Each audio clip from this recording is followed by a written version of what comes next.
We've had an awful lot of market turmoil this week, but of course that could provide opportunities as well.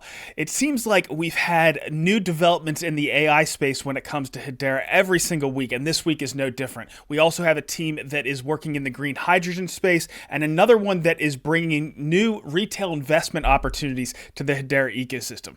Welcome back. I'm Brandon, the HBAR Bull, here once again to bring you the latest in the Hedera ecosystem. But as always, none of this is financial advice. Use it for entertainment or educational purposes only. So I'm going to start off talking about some of that market volatility that we've seen this week. And it's been some real volatility with an elevator drop on Sunday in the crypto market due to continued uncertainty around the administration's tariff policy and calls for a 1987 style Monday crash by the likes of Jim Cramer, which were completely off the mark. Asian markets certainly took it on the chin when they opened on Monday, and American markets opened down as well, but recovered throughout the day to essentially flat. Then on Wednesday, the executive administration in the U.S. called a 90-day pause on tariff changes imposed the week prior for most countries, particularly those that didn't retaliate against those initial moves. The most notable exception is China, so the trade war between the United States and China is absolutely still hot. That said, the pause made it clear for me that the tariffs aren't as much a policy of the administration,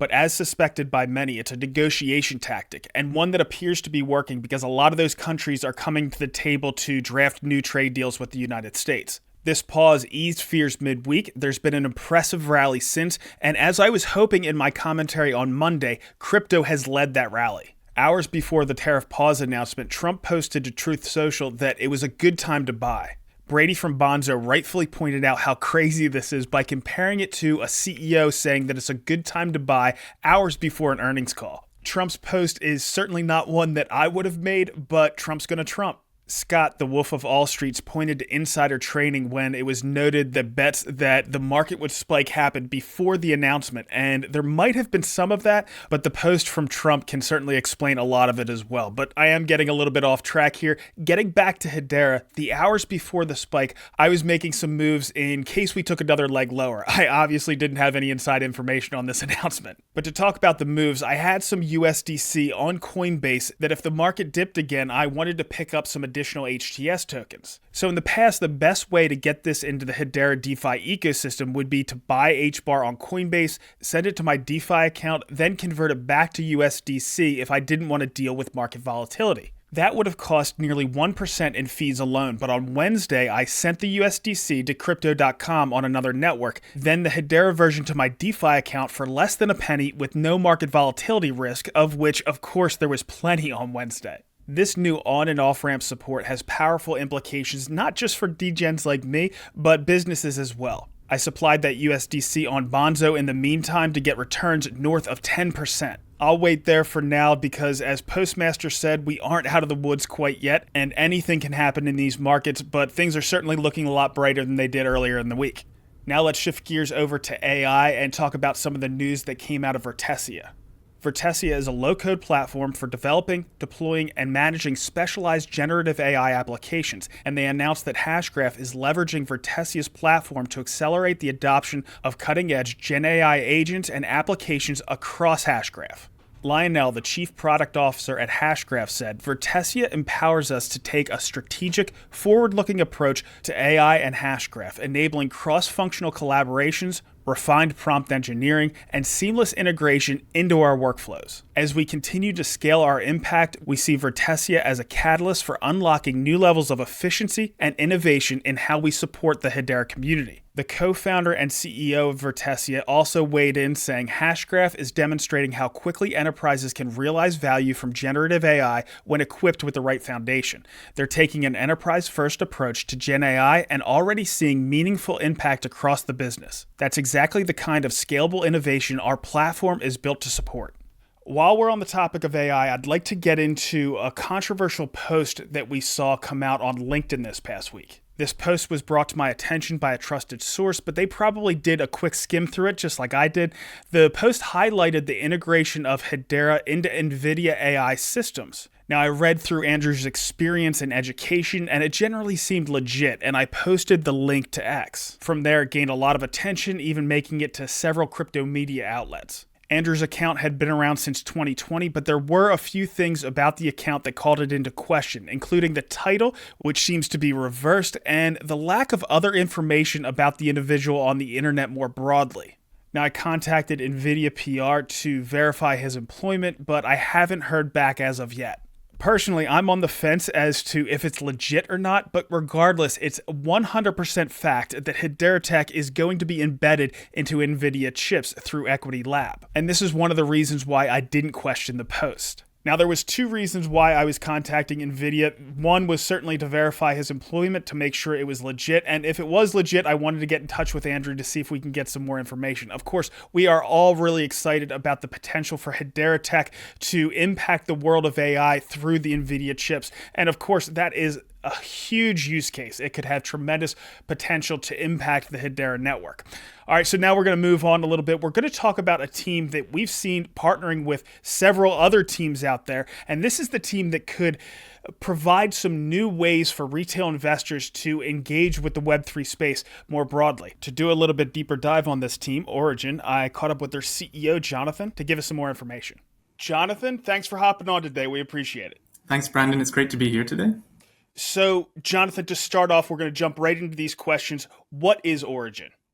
So, Origin is the premier early-stage investment platform on the Hedera network. We are offering decentralized investment to allow retail investors to invest alongside Tier 1 venture funds like A16Z, Coinbase Ventures, Pantera Capital. So, let's unpack that a little bit.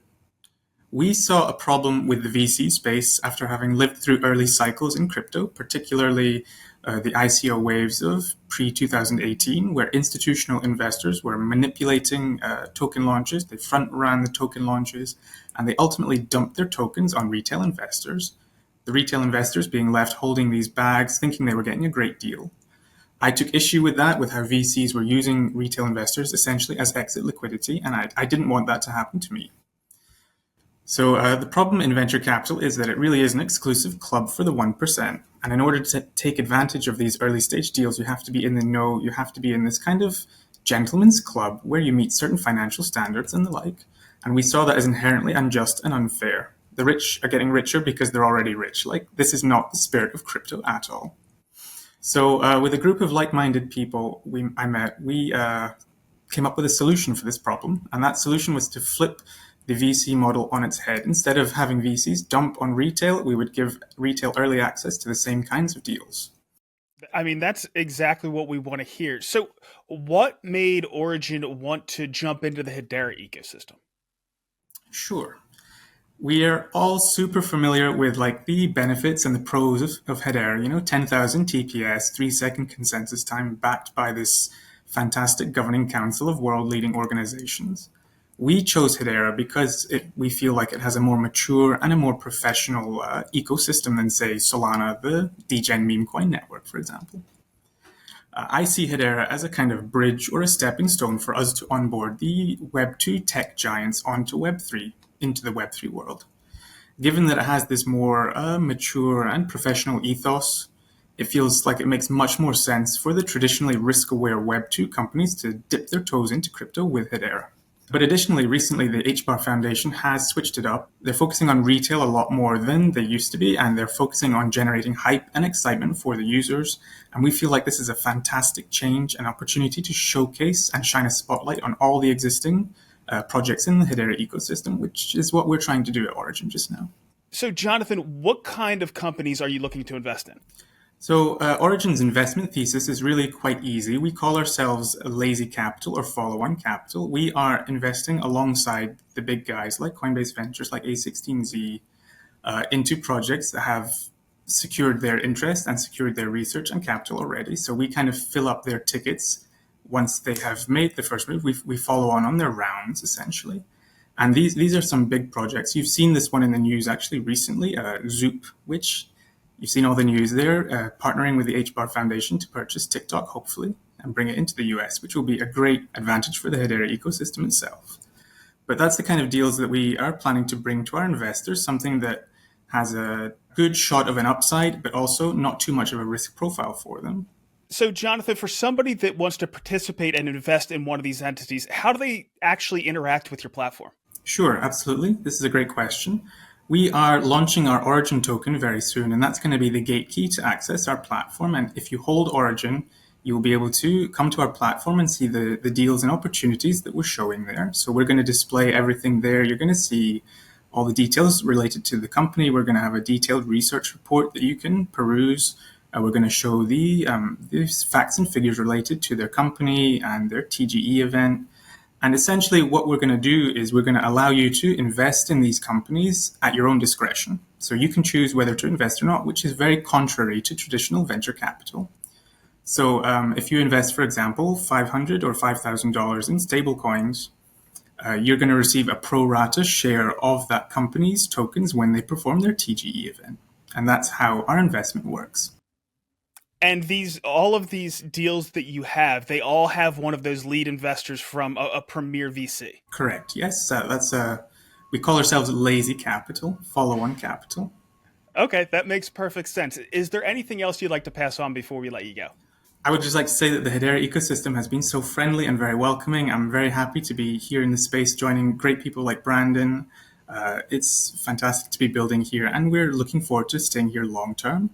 You can find us at Enter the Origin on Twitter and on Discord. The social is x.com/entertheorigin, and our Discord is discord.gg/entertheorigin. For myself, my Twitter is at Nathan _ NAETHAAN_. All right, perfect. Well, we appreciate you hopping on today and telling us all about what you're doing. We appreciate you also coming into the Hedera ecosystem. Thanks a lot, and we wish you the best. Thank you so much, Brandon. It's been great to be here.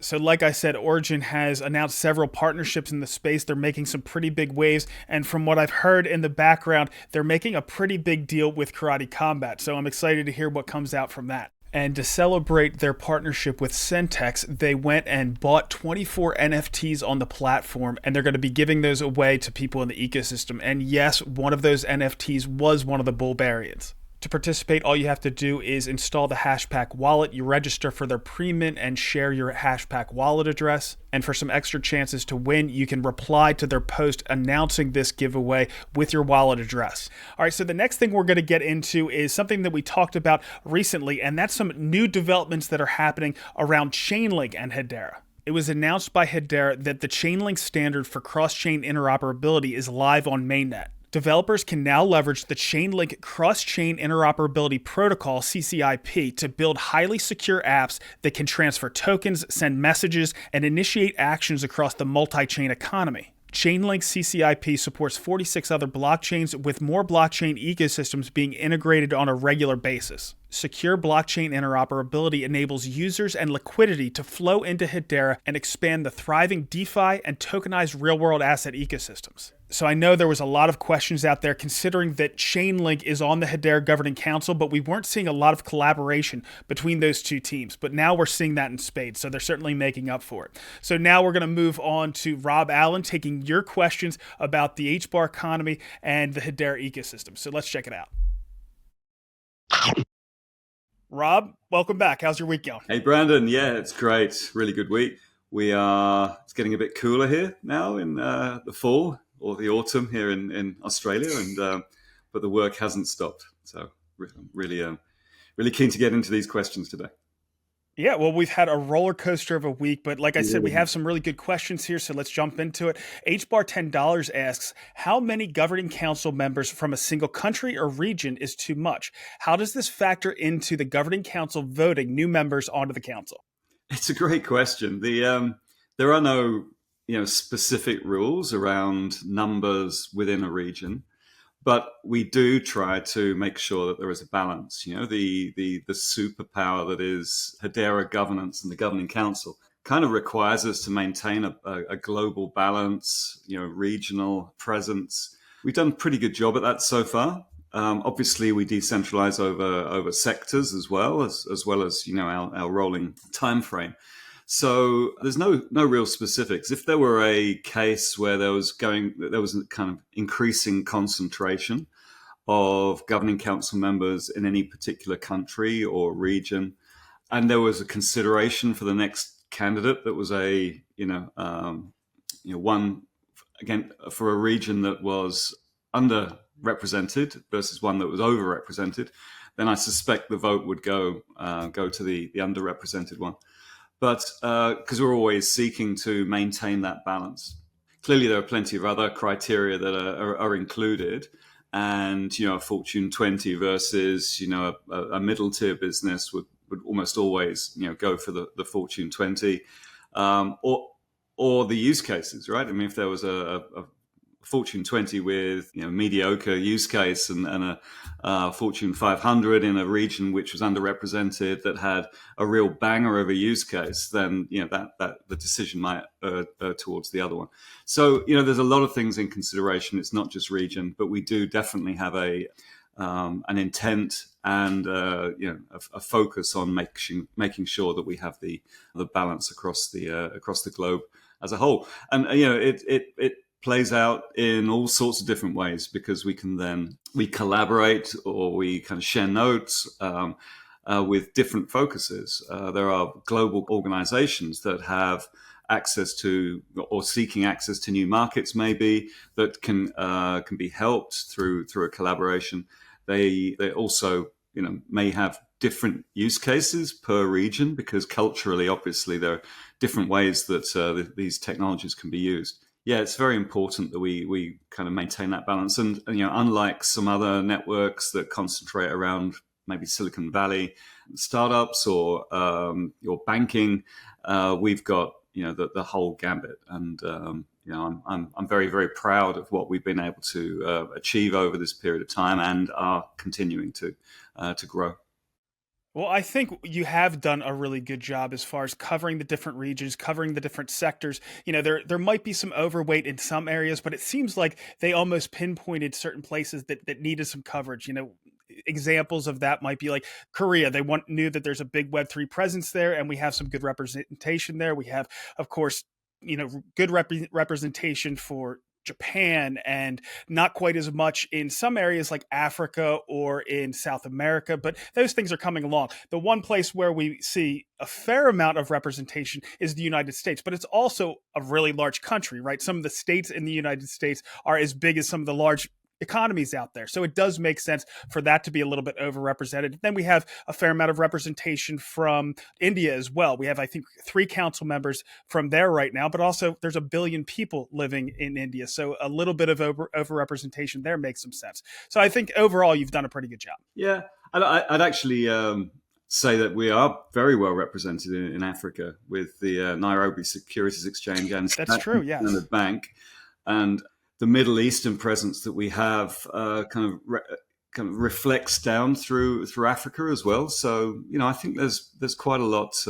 We have presence on every continent, and it's not just the countries. It's continentally we have that presence, because most of these big countries actually have it's not they're not bound by the borders of their headquarters. They actually do radiate throughout their continent. So Magalu, for example, in South America, massive. I mean, it's the Amazon of the Amazon, as we like to say. Very big business. Yeah, there's plenty of coverage, but there are some we would like to bolster and get greater presence.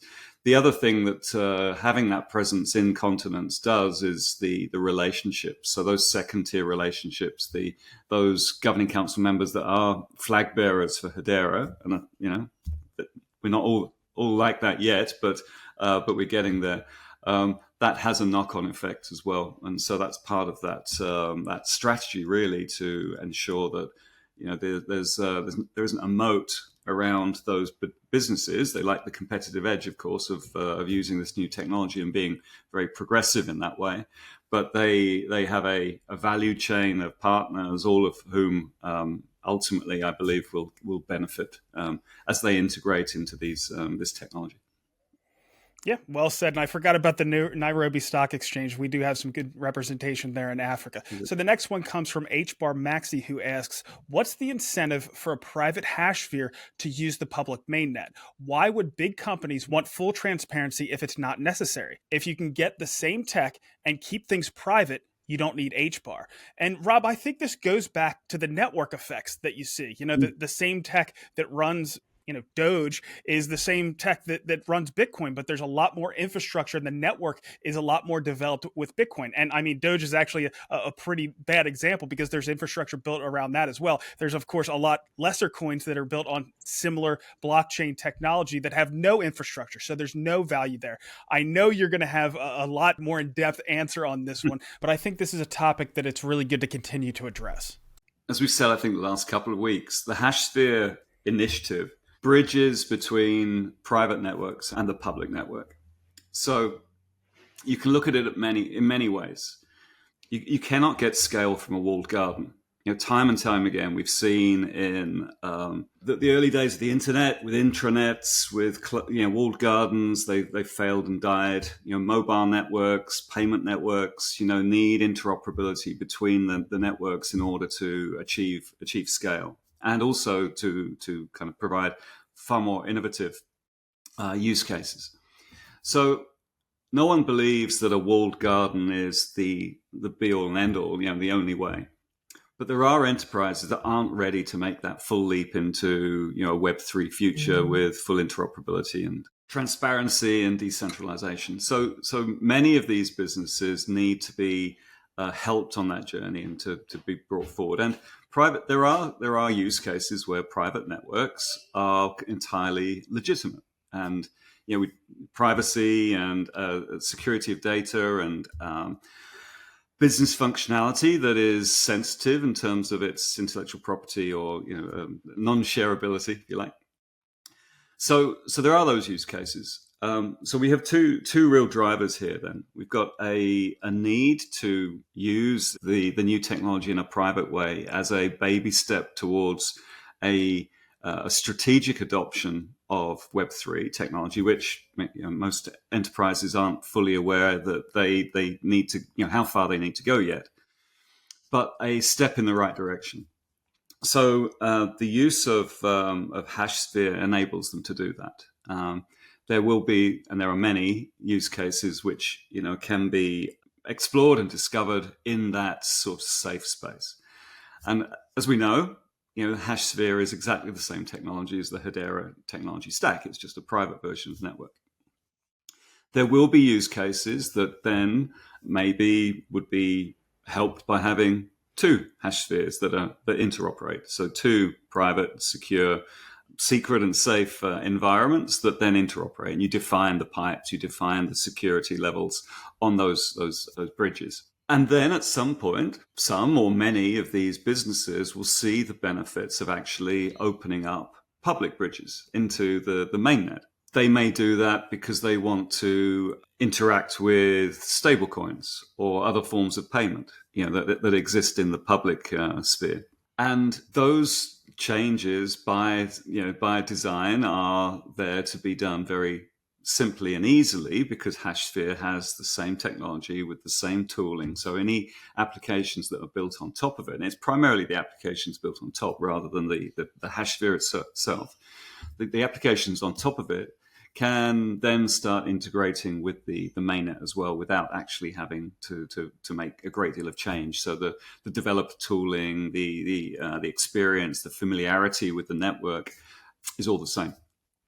The other benefit of having having a HashSphere is that because both Hedera and HashSphere are based on the Hyro open source, all developments and changes within Hyro get reflected into HashSphere and the mainnet, assuming those changes are adopted by the governing council and that they're kept in step. You get the benefits in both places. So industries that are traditionally very risk averse but also see the benefit of being part of the Web3 future. This is an ideal way of them kind of progressing. So, Rob, I mean, this is it. I mean, you're going to have those bridges if you want to interact with all the infrastructure that Hedera has to offer. We're talking about the things that are happening with USDC. I talked a little bit about that earlier, how it was so much easier now that we have Crypto.com supporting HUSDC, to be able to go from something like Coinbase with USDC through that rail over to our DeFi ecosystem. Then you have access to our entire DeFi ecosystem, or the carbon credit ecosystem, whatever it may be. So great points all around. The next question we have comes from HBAR Yoda, who says, we're 4 months into 2025. When can we expect an announcement on a new governing council member? Any hints on what industry this new member would be coming from? AI, automotive, government, etc. Braden Bloom had one along the same line, saying, still thinking 9 governing council seats will be filled by the end of the year. So, Rob, we're going through a trend. A few years ago, we had Shane Higdon, the former CEO of the HBAR Foundation. He thought by the end of, I don't know what it was, 2022, 2023, that we were going to have a full governing council. At the end of 2023, we had Charles, the new HBAR Foundation CEO. He said that he thought we were going to fill it by the end of 2024. And you did hint that you thought that it was possible we could get to a full governing council by the end of this year. And we are coming up. We've passed the first quarter. So we're getting into the second quarter now. What are your thoughts at this point? Yeah. I'm still bullish on filling the council. I think there's quite a lot of volatility in the markets right now, which is creating increased nervousness. And I think we've noticed a little bit of reticence in following through on some of the early discussions just while things play out. And who knows, right? A lot of the macro environment at the moment is in such a crazy state. Most businesses are kind of focused on survival or what a new world order might look like, and far less about joining a governing council. So some of those discussions, I believe, are kind of on hold while all of this plays out. I do still think that there is a strong chance of filling the governing council. I mean, it's a fairly arbitrary kind of target, to be honest, because 30 or 39. I know it's a numbers game, but what it's really about is who's bringing use cases, who are going to be building, which of those new governing council members are going to be fully engaged, as they will, and then which ones start rolling off, and what do we do with the ones that roll off? So, I mean, there's a wider discussion underway about on-ramping, filling, off-ramping in due course, and it'll be a couple of years' time, but we're definitely thinking about it right now. So that flow through of governing council members and all the other emerging, middle tier businesses that might aspire to governing council or would never make governing council, but could potentially create that network effect, enterprise network effect that we so need. All of that is underway. So just having that, I agree. Beacon on a hill, 39 members to fill, absolutely would be a great thing to celebrate in 2025, and I think it's still on. But far more interesting is not that; it's how these businesses and I through UseCom, the network utilization committee that I chair, we see all these use cases, and we actually are pulling them all together so that we try to work out how best to amplify, force multiply these engagements between both council members and other enterprises. So doing that is far more important than just the number 39, although I agree it's a very important thing to achieve. But all that is to say, we're moving forward. There should be some announcements at some time pretty soon, I would hope, for the next council members.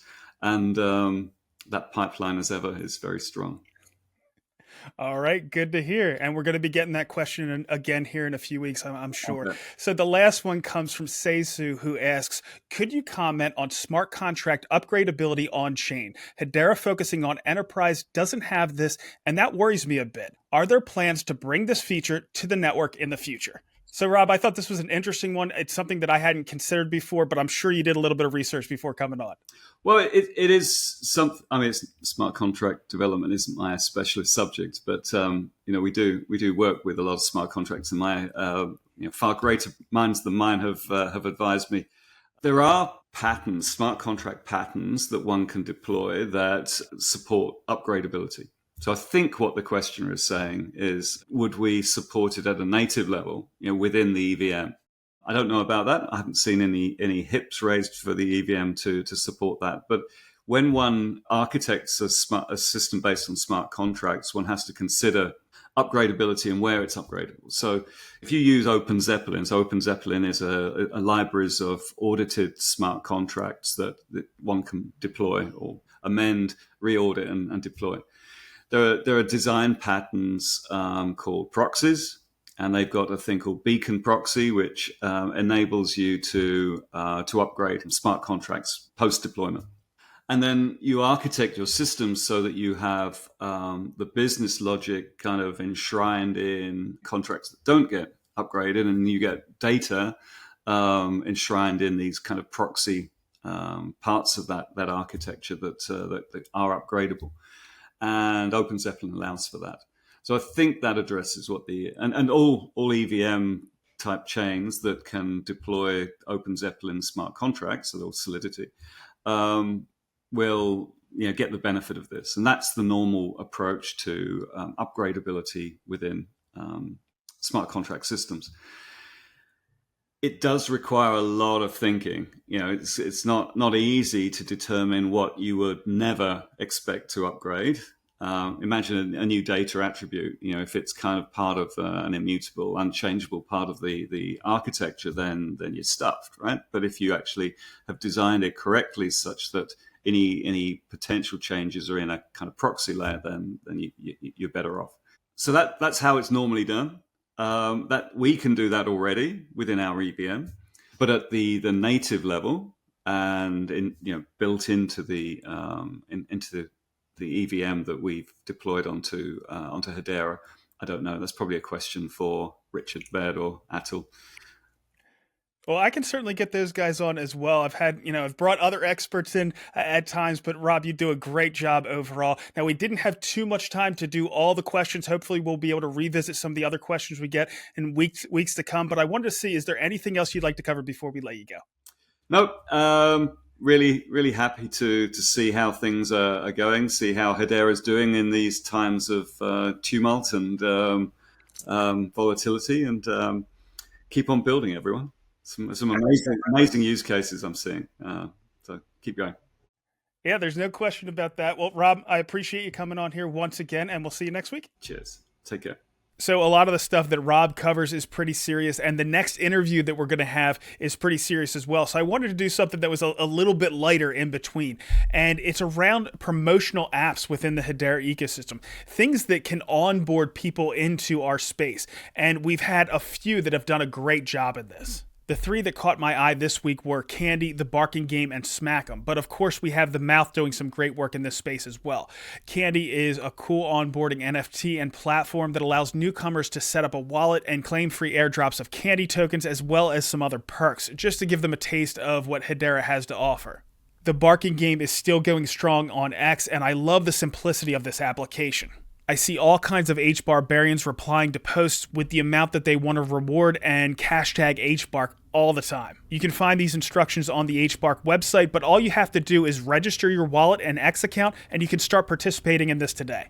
Finally, there's SmackUm, a casual Telegram game. It's a side project of Earthlings that allows token issuers to reward new users and OGs alike. There is the SmackUm token, which you can always earn, but there's also another token issuer that's supplying tokens right now, and that's the Dino meme coin. The SmackUm team announced this week that they have a new branded screen that's just for Dino, and if you get through level 35, you can check it out. I've also learned this week that the game is not just going to remain on Telegram. After the success they've had, they're going to make it available in the app stores as well. Getting rewards is simple enough. You can use the same Earthlings portal that you've used for SteamRunner and will support all of their games going into the future. Now we're going to take a hard left turn. We're going to get into our refi space with a company called Fraunhofer. And they are building a couple different applications on top of Hedera, but this one has to do with green hydrogen. So I caught up with one of their team members, Mike, to give us the inside track. Mike, welcome. We appreciate you making some time for us today. Thank you very much for having me. So before we get into what your solution actually is, can you explain the problem in clean hydrogen that needs to be addressed? Absolutely, I can do so. So I need to elaborate a little bit on this one, but the overall focus on why hydrogen is so important really comes down to tackling climate change in a general sense. So essentially, it's just one piece of the puzzle to reduce carbon emissions. And how do we achieve this? Well, it's kind of a way to transport energy. But why is that important? So currently, the European Union, for example, has established regulations such as the European Green Deal, ambitiously trying to reduce carbon emissions Europe-wide. They want to be carbon neutral, I believe it's by 2050 or so. Germany kind of followed this trend, tried to be a little bit faster with carbon neutrality by 2045. And just as a means to get to this drastic amount of reduction and transforming in the entire industry, basically, you need to take a look at alternative energy sources which are just cleaner than the fossil fuels we're currently using. Yeah, renewable energies are one of the key components, the key enablers here. We have solar power, wind power, geothermal power, and while they offer great benefits, they come with a couple of downsides. So usually they are regionally located at areas where there's just more sun, in the desert, where there's more wind close to the shoreline, but this does not really meet with the demand of the higher energy intensive industry, which is usually hundreds or thousands of kilometers away. So the issue arises not only how to transport the green power that you've already acquired, but it's also how do you cover these peak hours? So solar power is only achievable or most efficient during daytimes, obviously, but the industry is going to work 24/7. So how do you manage these peaks where you maybe have some excess energy, but at the same time, how do you manage these lows during nighttime, and how can you compensate for this one, basically? This is exactly where hydrogen comes into play. It's just a clean chemical compound. It's the H2 molecule. During incineration, you will have the oxidization of this H2 compound. It releases energy and vaporizes into water vapor, basically. So it's a very clean process, and therefore offers a way to transport high amounts of energy. You have derivatives, for example, like ammonium, which don't have the drawbacks of the high flammability and the safety precautions when you change everything. But overall, that's the main goal of transferring energy from these renewable energy plants up to the point where it's needed. And when we take a look at Germany, for example, you will see that our sustainability or renewable energy production is still kind of increasing, but we will never reach the amounts of renewable energy that we would need to really feed our industry. So in Germany, there's 70% of the entire hydrogen which is going to be needed by 2030 is coming from imports, basically. So this is a very interesting point, and this raises the question, where do we get our hydrogen from, and what type of hydrogen do we want? And to drill down just a little bit further is the question, well, what is hydrogen equal to other hydrogen molecules? It's just a molecule, right? And it's in the incineration process is very clean. But the answer here is that you will have to take a look at the cradle to grave balancing, basically from the primal power production up until the consumption, to really assess the carbon footprint. And this is where different colors of hydrogen come into play. So what the European regulation is going after is the green hydrogen. It's a matter of definition. It just comes from a process called electrolysis. Basically, you need sustainable, renewable energy from solar power, geothermal power, that kind of stuff.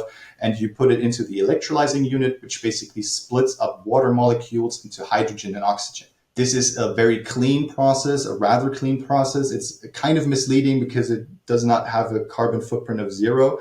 And this is why a lot of scientists are currently working on changing more towards a product passport and a carbon footprint type of thing, rather than talking in colors.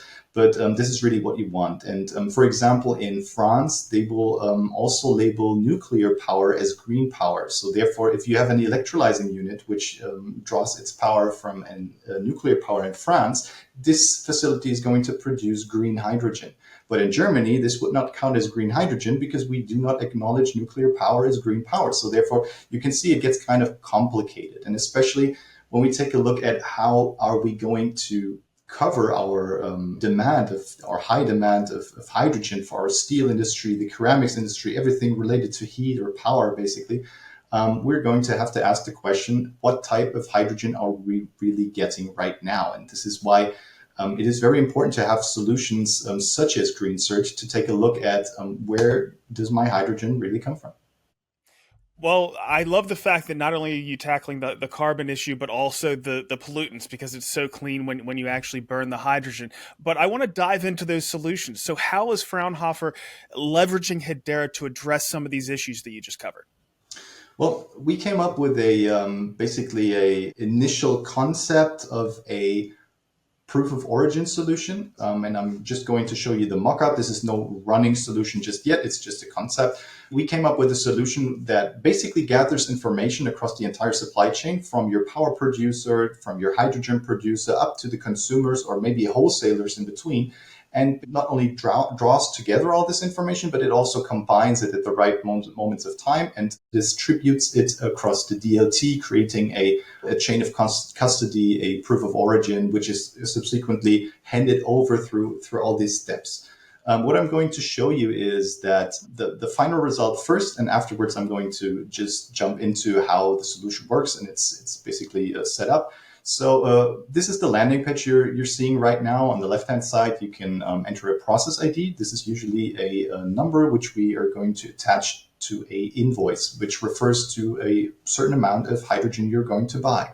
At the same time, you could also elaborate on the fact that you will have a QR code on individual gas vessels, which directly lead you towards the information reliant or you require for the individual gas vessel. So let's just jump right into, if you just bought 1 ton of hydrogen from some company, you can type in the process ID you received during the invoice, and you can retrieve the proof of origin to take a look at what you really bought. And this is going to take you to a short interface where you can see the general information of the entire sale, who was the producer, when did you get it, what types of batches are included. And the beauty of this is you can take a look at the individual batches, the individual gas vessels, and see the details of where this vessel has come from. So if I click on an individual vessel, it's going to send me to this view where you basically are having the entire overview of the chain of custody. So you will have the overview of where did your hydrogen come from, what type of mixture is this basically just green hydrogen, or is there also a mixture of yellow hydrogen when the sustainable power was not enough, so you had to draw some power from the national grid as well.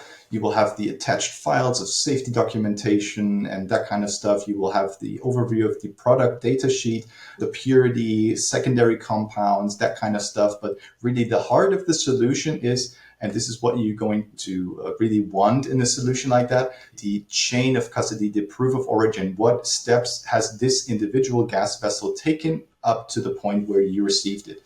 And we did this by basically splitting up the individual stakeholders and process steps. Starting with the power supply, you will have individual token labeled in a 15-minute time frame, gathering all the information that is relevant for these 15 minutes. 15 minutes is, by the way, just a time frame the energy market works on. The prices change every 15 minutes. And this is also the requirement from the regulators that you have a degree of granularity that matches exactly this pulse, so to say.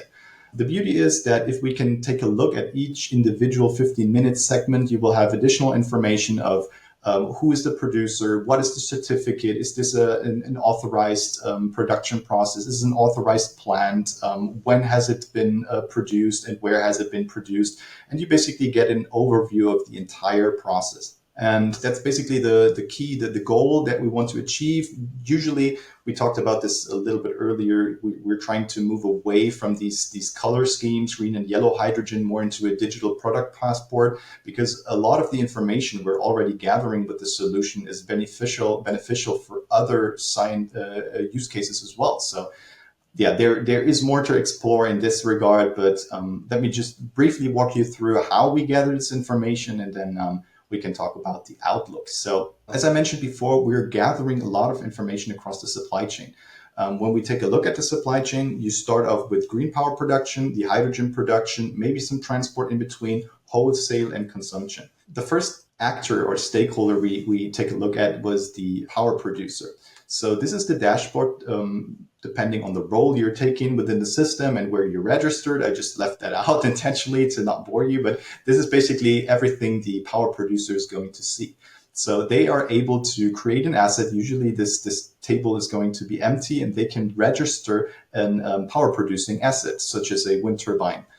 You will have to be entering all the information relevant. Who's the grid operator? Where are you basically connected to the grid? What's the capacity, model number? You can attach additional files. What is relevant? Safety documentation, certification, that kind of stuff. And you create an asset, which is subsequently turning here or being highlighted under the My Assets tab.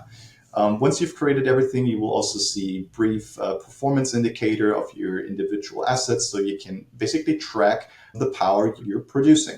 And this is the basis of, well, your contractual agreements with your customers from the power producing side of you. So if there's a hydrogen producer, they are going to have a power purchase agreement with you or some other contractual agreement, and they are going to draw power. This is modeled, and subsequently the other role, jumping to the second stakeholder, is able to draw power from a registered service on GreenCert. Jumping to the power producer side of you, they can basically do the same thing. They can create an asset. They can create either a storage tank where they store the hydrogen, or they can create an electrolyzing unit, both of which are just following the same principle: enter the asset details, attach additional files, and then create an asset.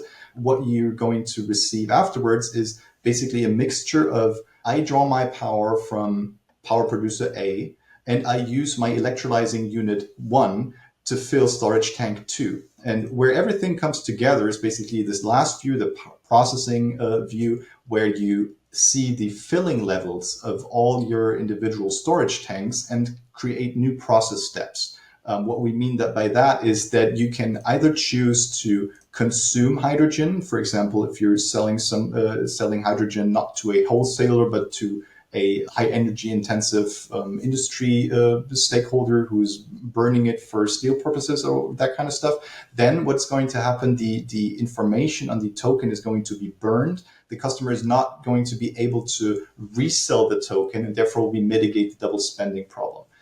The other option would be the sale of hydrogen, for example, to a wholesaler. They will receive the hydrogen token, and therefore the continue the chain of custody. They will appear in the token as some stakeholder who was in charge of this batch at some point, and they will have the opportunity to keep processing this token and referring it to the final customer eventually.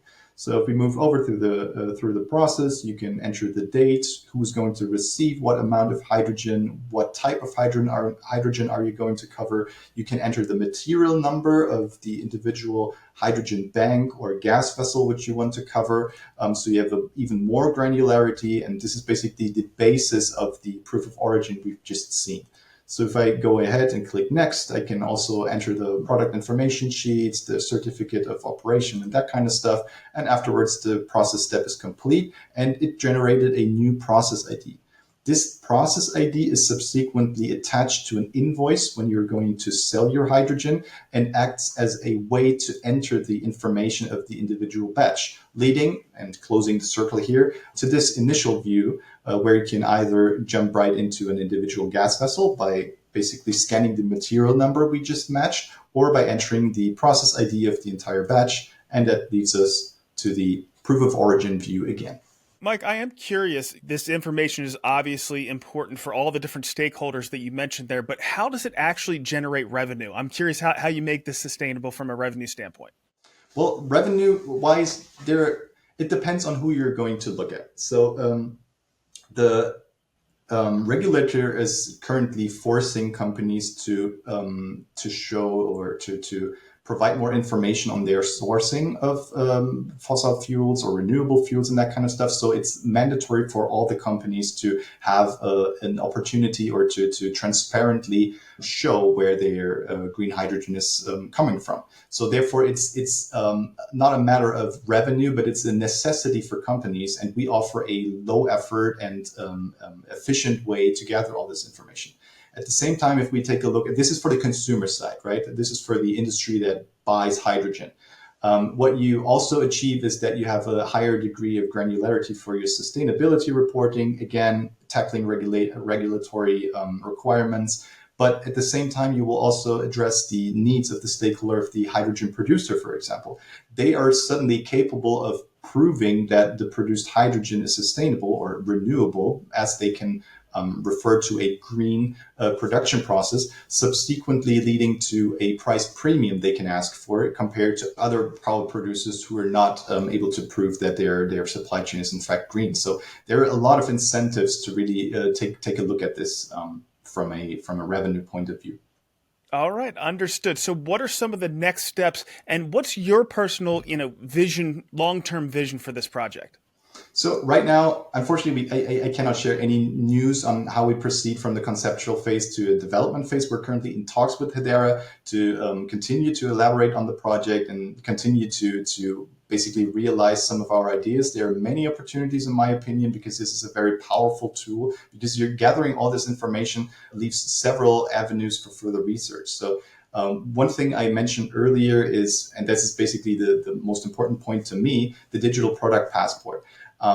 I want this information not only to be handed over to a consumer and then this is it, but I want this information to be part of a large ecosystem, the entire value chain, not only the hydrogen production chain, but the information could also be integrated into a digital product passport for green steel, for example. So you can refer the same token, the same information, and just attach it to any product you're making, and you receive way more transparency over the process.